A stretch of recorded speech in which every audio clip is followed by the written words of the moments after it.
Hi everyone, I am channeling my Beth Harmon of The Queen's Gambit. Did you watch the series? It's so good. It's so good that it actually inspired me to take out the old chess table again and teach chess to my kids. And guess what? They're beating me already. So I love the game of chess because the game of chess is like the game of life. Let me share with you 10, 10 lessons I learned from this game, which we can all practice in real life. Let's begin. Number one, the chess game has two sides, black and white. Just like in life, you are always forced to make decisions. You have to take sides. Are you for the black side or are you for the white side? Even in the Bible, you can't be lukewarm. You can't be just in the middle. So be brave, be strong, and choose well. Which side are you on? Number two, the game of chess is pretty much straightforward. What is the goal? If you're the black, you have to capture the king of the opposing side. Very simple, right?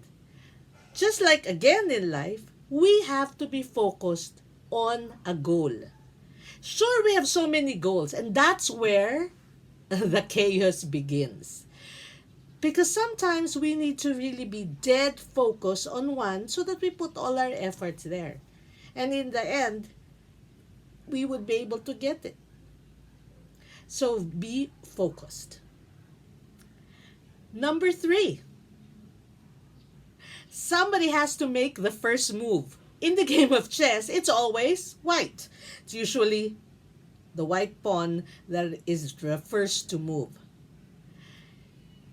In other words, all our endeavors will require us to make the first move. If you're not going to do anything, if you're not going to take that first step, then forget about achieving your goal. You have to move, folks. Number four, look at the chessboard and you will see that no man is an island. What does that mean? The king cannot win the game all by his lonesome. He needs people to be with him to protect him, to make others do his bidding. So that means if you are a leader, you cannot lead no one. You have to lead people. And the only way that people will follow you is that by acknowledging that you have to do this together with them, with you at the helm.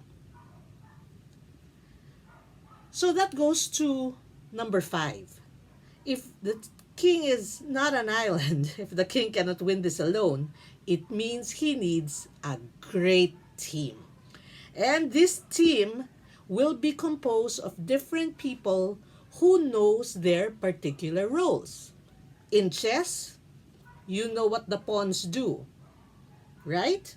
You know what bishops do. And you know what the rooks do. Each one has a particular ability, a particular strength, and the weakness as well. But together, you will be able to conquer and capture your opponent's king if you play your pieces correctly. In life, that means knowing, acknowledging your people's strengths and weaknesses. Number six, what I like about chess, every move is intentional. You have to think, do I move the pawn?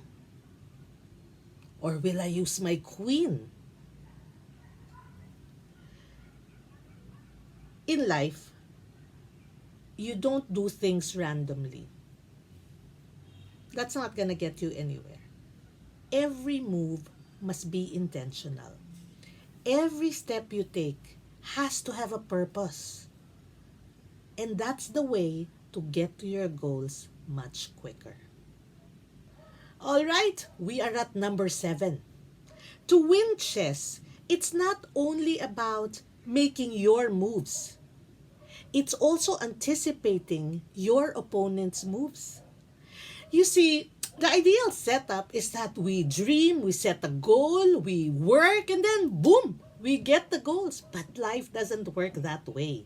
Life throws us curveballs.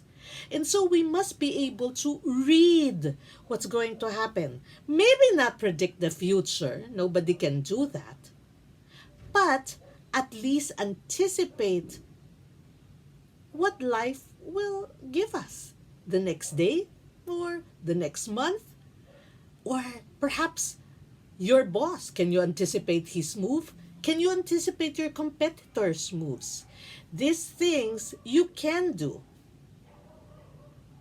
So I strongly recommend that don't just concentrate on what you're supposed to do, but also focus on what others need to do. You know, we're already on number 8. And at this point, I want you, my dear subscribers, to understand that you win some and you lose some.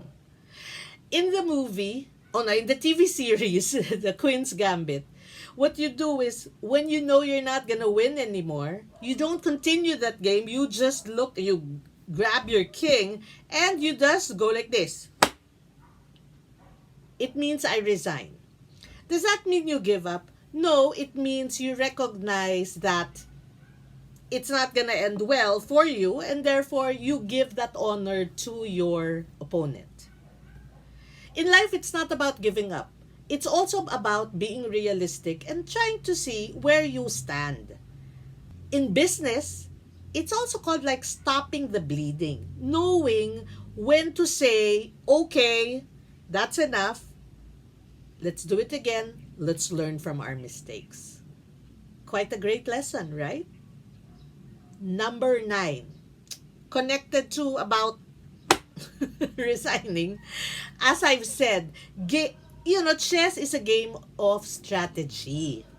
So it means that for every game that you play, you learn a lot of lessons. You learn that this move might not have been the best move for that particular set, for that particular game. And so you go back to the drawing board and think of other strategies. Be creative. Learn. Review. Study past people's, games, other people's experiences. You don't have to experience everything. You can also learn from other people. And therefore, not commit the same errors that they've already committed before, right?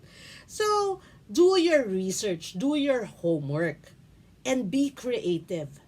And think of other ways of how do you win this game? How do you attack life differently, more creatively, and therefore becoming more positive in the end? Finally, number 10. Practice. Connected to number 9 about learning a lot, practice. Practice doesn't make perfect, my dear friends, but practice makes permanent. Permanently disciplined, permanently knowing all the rules of the game, anticipating other people's moves, and learning from the 9 lessons I've just mentioned. If you don't know how to play chess, I strongly encourage you to learn from it, because not only will you be able to practice that mental capacity of yours, but you will also remember all the lessons in life that I've just shared with you. If you haven't watched The Queen's Gambit, I suggest get that inspiration so that you'll be motivated to learn a new skill, learn a new game. Don't be scared of chess. Some people think, oh, it's too cerebral. I don't like it. Well, we've got to sharpen the saw. And in life, our saw is our skill, our mental ability. So, I encourage you, play chess, because the game of life will ask you and motivate you to say checkmate.